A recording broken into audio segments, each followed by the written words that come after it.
Hi viewers, and welcome to this week's racing-based preview of the Group 1 Darley Goodwood at Morphettville. As usual, I've got Rick Chapman to help me try and find a winner. So let's get straight into it. Rick, how are you this morning, mate? Yeah, very good. Very good. How could you not be, being a Cronulla supporter on top of the ladder and destined for victory for the first time in their long and sad history? Yeah, well, good luck with that, mate. Yeah, I'm an AFL man myself, so don't really watch yours. But on with the horse racing, Rick. Have you studied up on the form for the Goodwood and found us the winner? As always, according to my wife, I spend way too much time studying up on form for big races, and the Goodwood, I think, is a fairly easy Group 1 this year. I like Blackheart Bart. I think he's the class horse, and class horses win these sort of races. Drawn perfectly.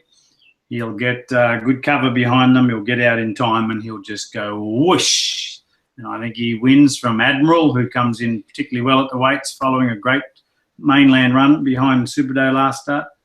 And obviously that horse is going to be hard to beat as well. But outside of Blackheart Bard, if you take him out, I think there's 18 chances. It's a very even race, and I wouldn't be surprised if there's only 6 lengths from first to last when they greet the judge.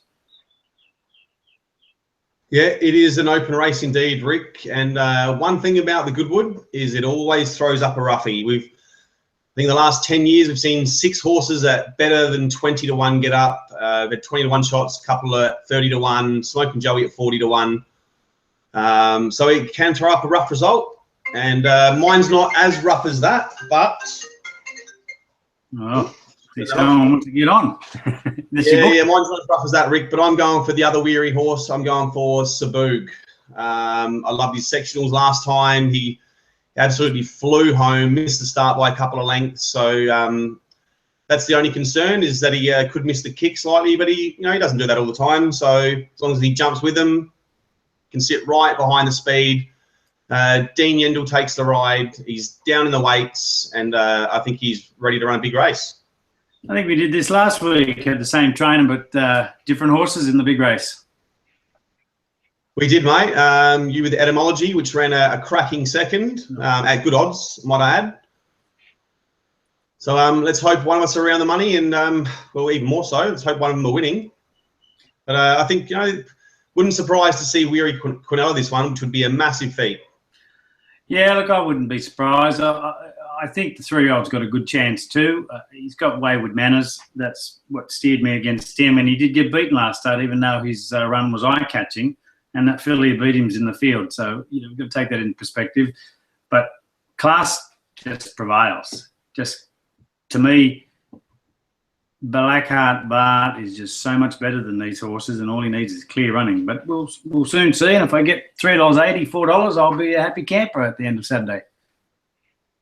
Yeah, I've got to admit, the one thing that does worry me about him, Rick, is where he's drawn. I just hope he doesn't get too far back.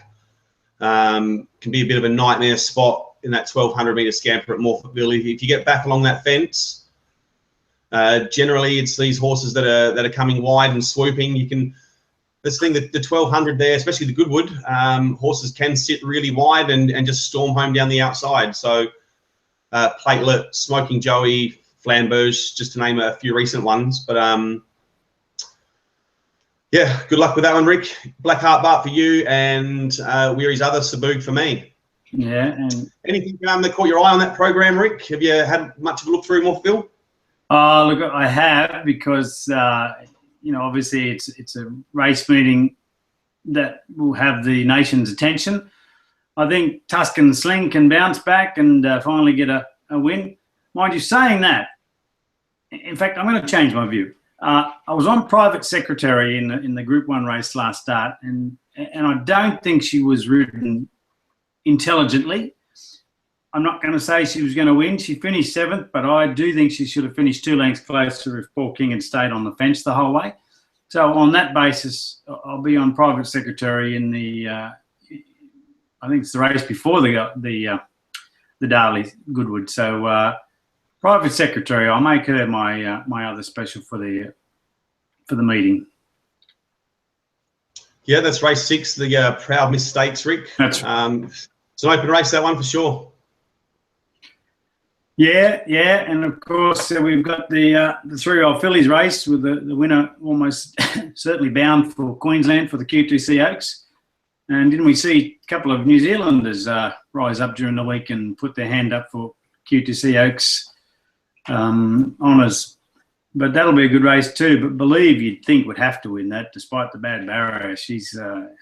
I'm a big fan for Class, and Class can overcome a lot of things, and she does look the best in that race. So, but a good meeting. Not a meeting I'm going to have a lot of bets at, a lot of big bets at, because big fields always come up with bad luck on horses. So I'll have wagers, but I won't have massive wagers. Although if I'm in front by the time we get to the Goodwood, I'm going to have a lash at Blackheart Bart, because he's just better than them all.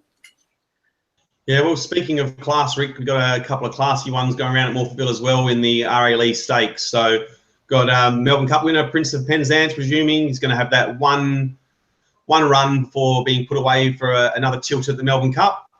And obviously Tony McAvoy's classy type, Alpine Eagle.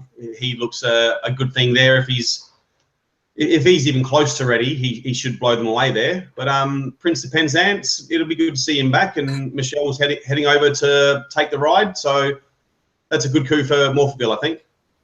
Oh, it is great attraction, and yeah, you can't possibly on any mapping, on any form line, on any common sense, other than emotion, you can't possibly see Prince of Penzance finishing in front of Alpine Eagle if the young horse is right.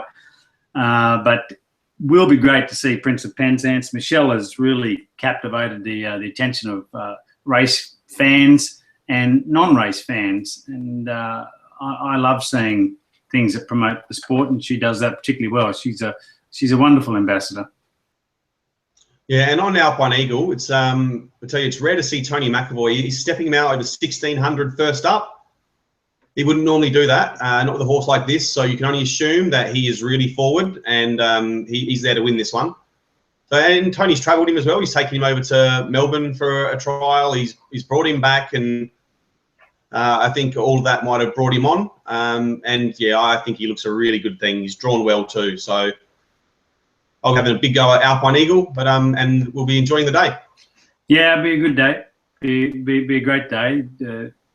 Adelaide people, South Australian Jockey Club need to be applauded for getting prize money that attracts good horses and good riders. Yep, and just on one other, Rick, I remember speaking to Philip Stokes last year about a horse he's got a lot of time for, Coachella.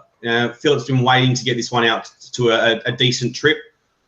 She ran a good race last start over 1600, wasn't too far behind him, I think 1.2 lengths.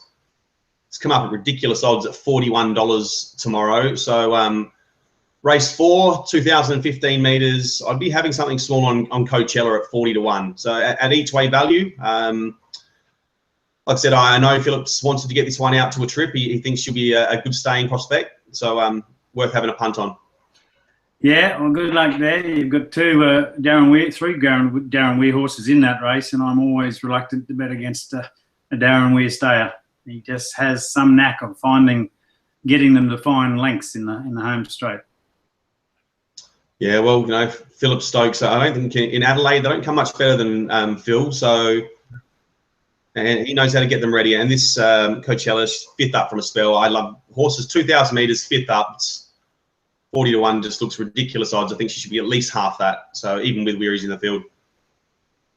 Oh, that's Morphettville covered. More importantly, the Group 1 covered. Hopefully we've uncovered the winner. And everyone can have a good day of on the punt and make some profit. Yeah, let's hope so. And if you do win, and you do love racing, just bear a thought for Vancouver, who goes around in the Group 2 race at the Curragh. I've been to the Curragh. It is a glorious racetrack, and I think it would suit his style of racing perfectly. But from an Australian perspective, we all love to cheer Aussie horses, and I just hope he starts his European campaign off with a stunning and crushing victory. Yeah, that would be great to see, especially for Australian racing. Exactly right. All right, thanks for your time with this one, Rick. Enjoy a great day of racing Saturday, and we'll catch up again next week. Yeah, very good. All the best. All right, bye for now.